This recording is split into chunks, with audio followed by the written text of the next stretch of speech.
Arrêtez de faire semblant de savoir le chinois, espèce d'incapable.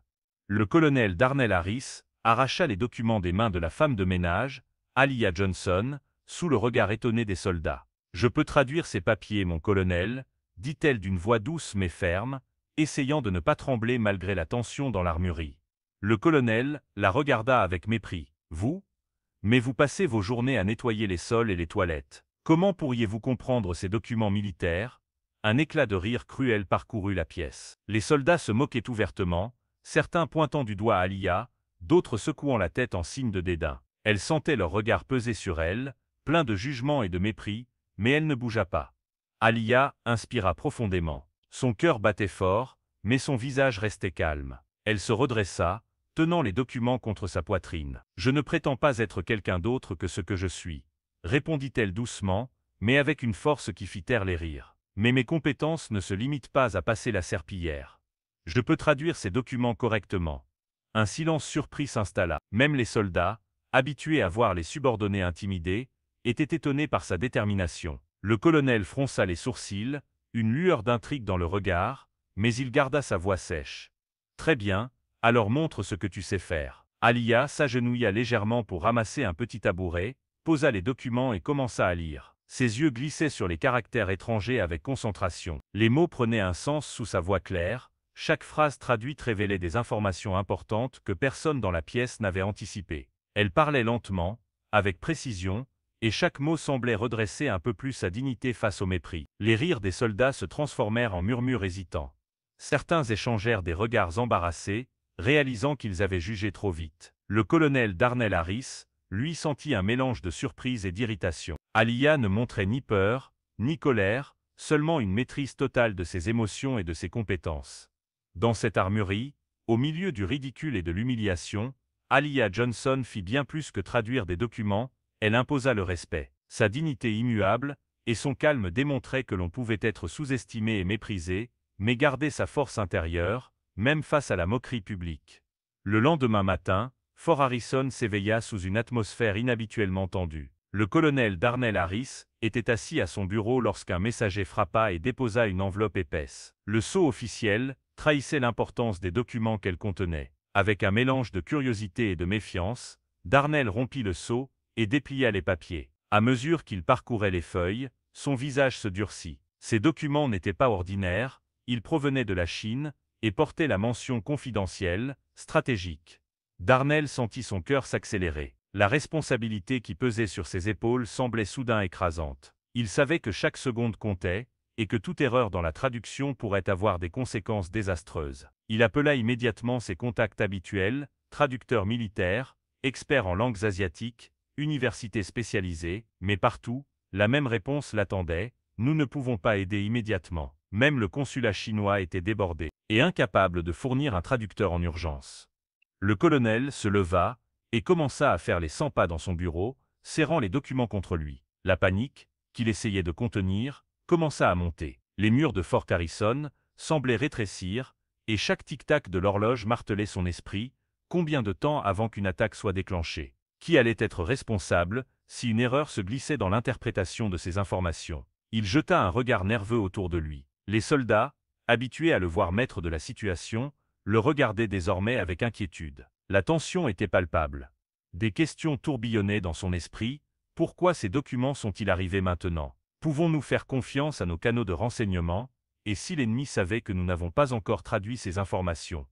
Chaque minute qui passait renforçait la gravité de la situation. Darnell comprit qu'il devait agir vite, mais sans traducteur compétent, il était bloqué. La peur d'un désastre imminent s'infiltra dans son esprit, mélange de frustration et de panique. Il avait besoin de quelqu'un de capable, de précis, de calme sous pression, quelqu'un comme Alia Johnson. Pourtant, à ce moment-là, son orgueil et les préjugés l'empêchaient encore de demander de l'aide à la femme de ménage qu'il avait humiliée la veille. Et pourtant, au fond de lui, il savait que le temps pressait et que la clé de la traduction pouvait bien se trouver sous ses yeux, là où il ne voulait pas regarder. Le bureau de Darnell Harris était devenu un lieu de tension palpable. Les documents chinois, étalés devant lui, semblaient presque brûler sous ses yeux. Il savait que chaque seconde perdue rapprochait Fort Harrison d'un danger qu'il ne pouvait se permettre d'ignorer. La panique de la veille laissait place à une frustration grandissante. Les traducteurs étaient indisponibles, et l'angoisse montait. « Écoutez-moi tous, » lança Darnell, la voix ferme mais tremblante de colère contenue. « Je vous offre 8 000 $ à celui qui pourra traduire ces documents. 8 000. » Son regard balait la pièce, cherchant une étincelle de compétence, un soldat capable de lire et comprendre le chinois. Mais un rire moqueur résonna presque immédiatement. L'un des jeunes soldats, les yeux brillants de défi, s'éclaffa. « Colonel, vous plaisantez, aucun d'entre nous ne lit le chinois. Même pas les universités peuvent le faire rapidement. » D'autres se joignirent à la plaisanterie. Ils se moquaient ouvertement, lançant des commentaires sarcastiques sur le désespoir de leurs supérieurs, et sur la naïveté de penser qu'un simple soldat pourrait déchiffrer un langage aussi complexe. Les sourires et les éclats de rire étaient comme des aiguilles plantées dans l'orgueil de Darnell. Son offre d'argent, censée motiver, ne produisait que moquerie et incrédulité. Le colonel serra les poings, sentant sa patience s'effriter. Il inspira profondément, tentant de retrouver le calme, mais l'urgence de la situation était écrasante. Chaque seconde de rire et d'inaction semblait rapprocher le danger. « Arrêtez ces plaisanteries » hurla-t-il, mais sa voix tremblait malgré tout. Ses soldats, habitués à le voir impassible, sentaient maintenant la fragilité de son autorité.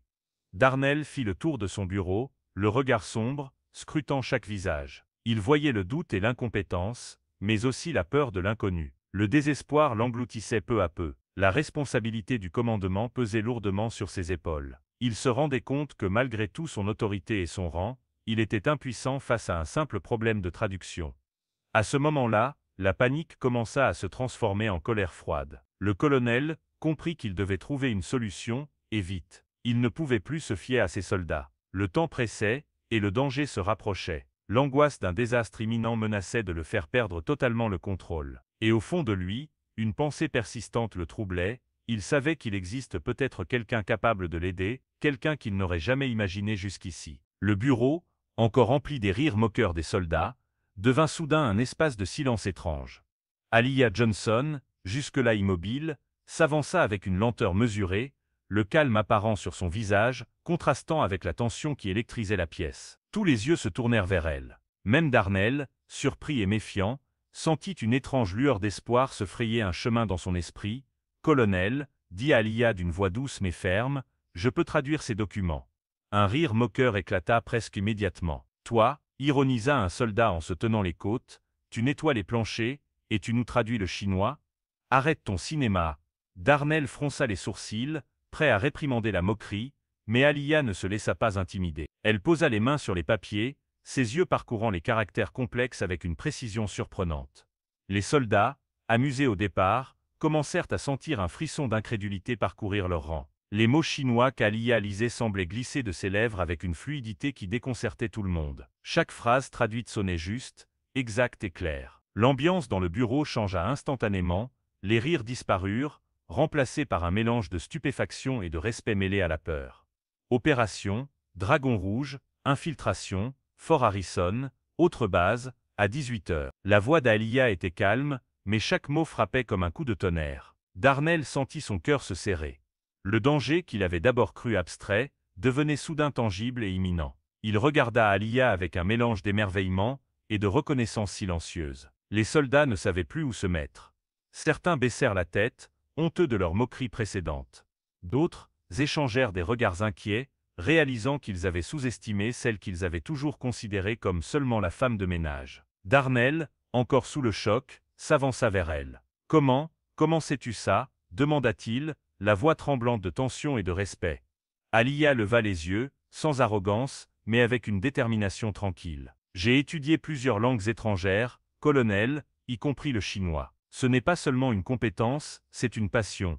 Et aujourd'hui, elle peut sauver Fort Harrison. » Le colonel inspira profondément, laissant l'angoisse se mêler à un sentiment de soulagement rare. Pour la première fois depuis le début de la crise, il sentit une chance réelle de prendre le contrôle de la situation. La femme qu'il avait humiliée la veille détenait maintenant la clé de leur survie. Et ce changement brutal de perspective laissa tous les hommes de la pièce sans voix. À cet instant précis, Darnell comprit que la véritable force ne résidait pas dans le rang ou l'autorité, mais dans le courage et le savoir, souvent cachés là où l'on s'y attend le moins. Le bureau demeurait dans un silence lourd, seulement ponctué par le bruissement des papiers que Aliyah tenait toujours entre ses mains. Darnell, le regard fixé sur elle, peinait à digérer la révélation de ses compétences en chinois. Mais ce n'était que le début. Alia prit une profonde inspiration et laissa tomber sa voix, plus basse cette fois, empreinte d'une gravité qui captiva immédiatement toute l'attention. « Colonel, il y a quelque chose que vous devez savoir. » Darnell fronça les sourcils, intrigué. « Parle maintenant. » Elle relâcha les papiers et croisa les bras, le visage sérieux mais marqué par une douleur contenue. « Je ne suis pas seulement Alia Johnson, la femme de ménage que vous avez sous-estimée pendant 3 ans, j'ai été lieutenant-colonel dans l'armée, spécialisé en renseignements militaires asiatiques. » Un silence abasourdi suivit. Même les soldats, qui avaient ri de ses moqueries quelques minutes plus tôt, restaient bouche bée. Darnell sentit son cœur battre plus vite. Comment avait-il pu ignorer ce fait pendant si longtemps? Alia continua, les yeux fixés sur le colonel, « J'ai été contrainte de quitter mon poste, pas à cause de mes compétences, mais à cause de la corruption et des manipulations de certains supérieurs, dont vous-même, colonel Harrison. » Sa voix se fit tremblante, mais elle restait ferme. « Et depuis,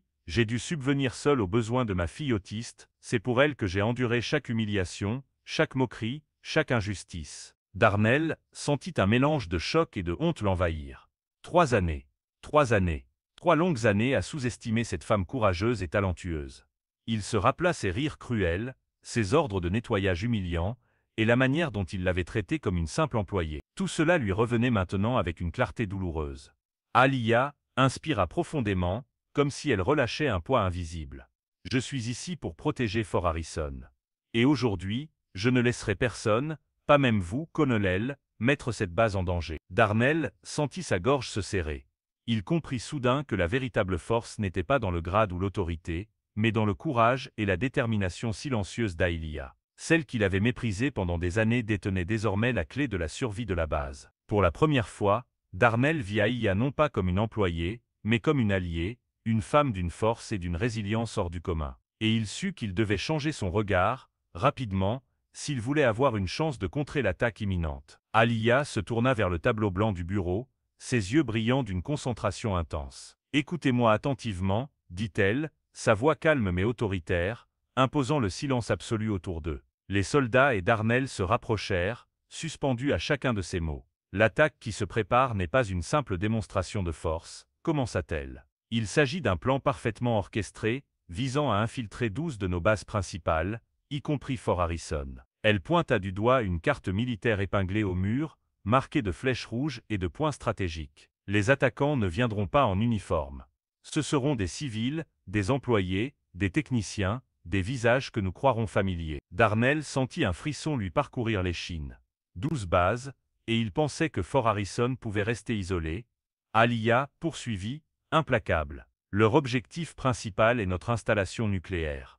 Ils veulent y accéder pour déstabiliser notre sécurité nationale. » Ses mains tremblaient légèrement, mais son regard restait inébranlable. « Et ce n'est pas tout, certains agents infiltrés disposent d'informations détaillées sur nos routines, nos codes de sécurité, nos systèmes de surveillance. » Un soldat murmura, incrédule, « Comment peuvent-ils savoir tout ça ?» Alia fit une pause et fixa chacun des hommes. « Parce que nous avons sous-estimé l'ennemi pendant trop longtemps, et parce qu'ils ont des complices à l'intérieur. » Elle inspira profondément, comme pour rassembler toute son énergie. « Nous avons moins de 3 heures avant que cette opération ne commence. Chaque minute compte. » Darnell sentit son cœur battre à tout rompre. La panique menaçait de le submerger, mais il se retint. Il devait rester maître de la situation, et pour la première fois, il savait qu'Alia détenait la clé de leur survie. Alia marqua une courte pause, laissant les informations s'imprégner dans l'esprit de chacun. Puis elle reprit, méthodique. « Nous devons identifier les points vulnérables, sécuriser les accès critiques, et réaffecter nos équipes pour prévenir toute intrusion. Chaque soldat doit connaître son rôle précis et agir sans hésitation. » Les visages autour d'elle se durcirent, transformant la peur en détermination. Darnell réalisa qu'il n'avait jamais vu Alia ainsi, calme, lucide et pleinement consciente de l'urgence. Sa présence inspirait une discipline silencieuse qui galvanisait la troupe. « Nous n'avons pas le droit à l'échec, » conclut-elle, la voix vibrante d'autorité et de fermeté. « Chaque seconde perdue pour écouter des vies. Et je ne laisserai personne mettre cette base en danger, ni aujourd'hui, ni jamais. » Darnell acquiesça, enfin conscient de l'étendue de sa propre sous-estimation. Le temps pressait, et désormais, c'était Alia qui tenait le commandement de leur survie. Alia posa son regard déterminé sur Darnell. « Colonel, je ne peux pas protéger cette base sans un accès complet à tous les dossiers du personnel et au système de sécurité. Chaque minute compte. » Sa voix, ferme et assurée, ne laissait aucune place à la discussion. Darnell sentit la tension monter. Depuis 3 ans, il avait sous-estimé cette femme qu'il croyait être une simple femme de ménage. Mais maintenant, face à la menace imminente, il n'avait plus le choix. Il hocha la tête, presque contre sa volonté. « Très bien, Alia, vous aurez tout l'accès nécessaire. Mais je vous préviens, chaque décision reste sous ma responsabilité. » Alia esquissa un léger sourire, presque imperceptible. « Colonel, aujourd'hui la responsabilité est partagée. Vous avez besoin de moi autant que j'ai besoin de vos soldats pour exécuter ce plan. » Les soldats, encore incrédules, se regardèrent entre eux. Certains murmuraient, d'autres secouaient la tête, mais tous comprenaient désormais une chose, Alia était leur seule chance. L'air dans la salle était chargé d'un mélange de peur et de respect. À ce moment précis, l'entrée du bureau claqua et le général Malik Patterson fit son apparition. Sa stature imposante et son regard perçant imposaient le silence instantanément. Les soldats se redressèrent, tandis que Darnell ressentait une légère sueur sur sa nuque. Le général s'arrêta, observant Alia et les documents étalés sur la table. « Qu'est-ce qui se passe ici, colonel Harris » demanda-t-il d'une voix grave. Darnell se racla la gorge, cherchant ses mots. « Général, nous faisons face à une menace directe contre plusieurs bases, et, il s'interrompit, conscient que ses explications étaient insuffisantes. Alia s'avança calmement, son attitude imposante et professionnelle. « Général Patterson, je suis le lieutenant-colonel Alia Johnson. J'ai été démise de mes fonctions il y a plusieurs années à cause de la corruption au sein de la hiérarchie, mais aujourd'hui, je prends le commandement de cette opération pour protéger Fort Harrison et ses soldats. » Le général resta silencieux un instant, surpris par la révélation. Son regard scruta Alia de haut en bas, puis se posa sur les documents chinois qu'elle avait traduits. « Vous avez toutes ces informations ?» demanda-t-il, sa voix trahissant à la fois l'étonnement et l'admiration.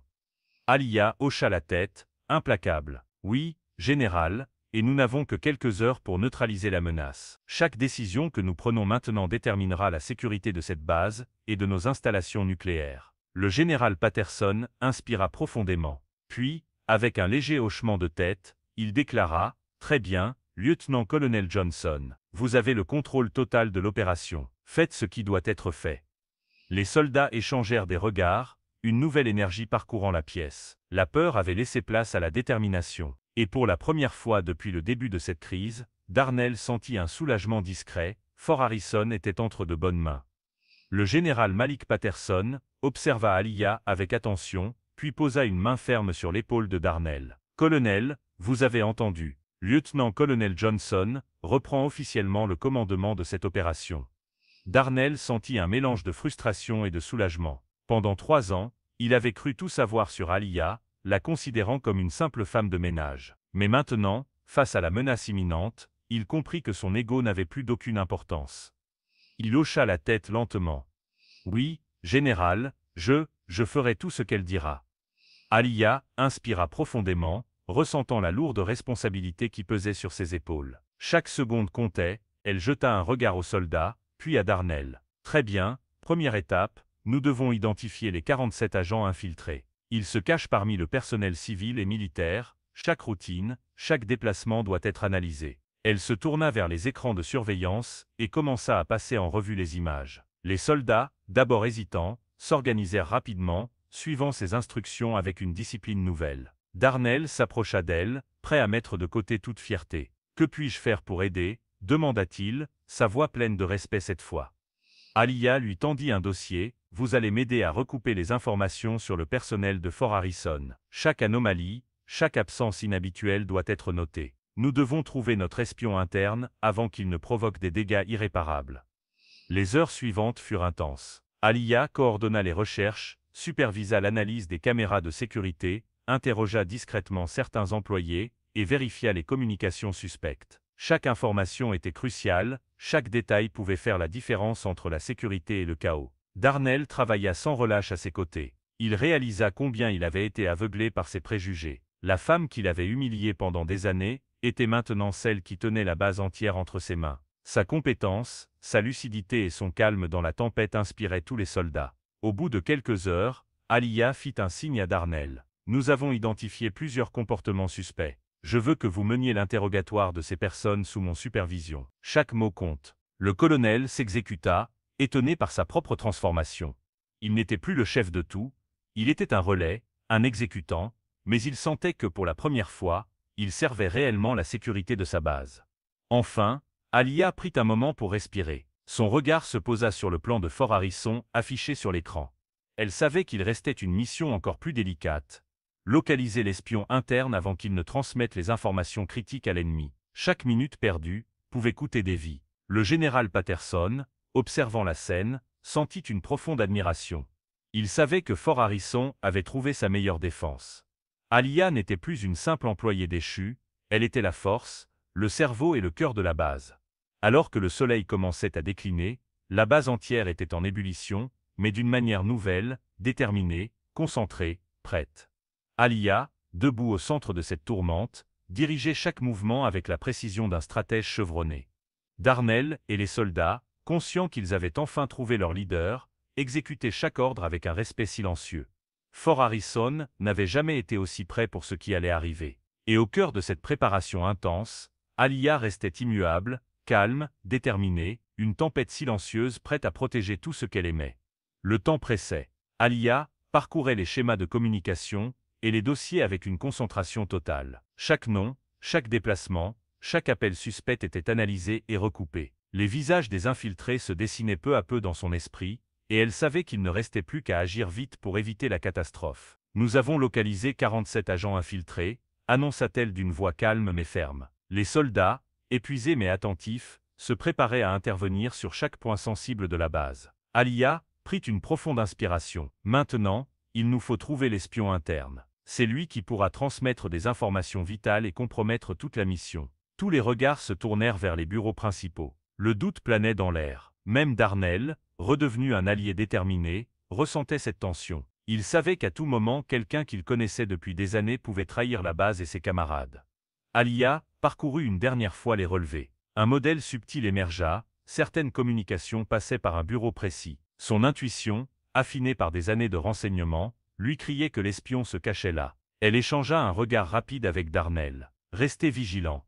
Nous ne pouvons éliminer aucun risque sans confirmation. » Le compte à rebours vers 18 heures pesait sur tous. Chaque seconde semblait rallonger le suspense, chaque tic-tac d'horloge résonnait comme un avertissement. Les soldats étaient en position, prêts à intervenir au moindre signe. Soudain, Alia fit un signe. Elle entra dans le bureau avec calme, son regard déterminé. Les agents infiltrés furent assaillis au fur et à mesure qu'ils tentaient de s'échapper ou de cacher des preuves. La précision de ses décisions et la rapidité de l'exécution laissèrent tout le monde stupéfait. Puis elle s'arrêta devant le bureau clé. Les mains fermes, elle ouvrit le dossier de contrôle et découvrit des preuves irréfutables. L'espion interne n'était pas là où certains le soupçonnaient, mais les informations collectées indiquaient que l'accès avait été utilisé récemment. Le suspense monta d'un cran. Darnell sentit son cœur battre à tout rompre. Alia, toujours calme, tourna la tête vers lui et demanda « Colonel, avez-vous remarqué quelque chose d'inhabituel ces derniers jours ?» Chaque mot pesait comme une question de vie ou de mort. Il secoua la tête, mais dans ses yeux brillait la peur de l'inconnu et la conscience qu'il n'y avait plus d'erreur permise. Grâce à sa maîtrise et à son intelligence, Alia réussit à neutraliser tous les agents infiltrés avant que l'attaque ne puisse commencer. Les systèmes de la base furent sécurisés, et la menace immédiate était écartée. Pour la première fois depuis longtemps, un silence solennel régna sur Fort Harrison. Alia, debout au centre de la salle de contrôle, savait que la vigilance devait rester totale, mais elle avait gagné cette bataille. Le suspense avait été insoutenable, les dangers réels, et pourtant, grâce à son sang-froid et à son expertise, la base avait survécu.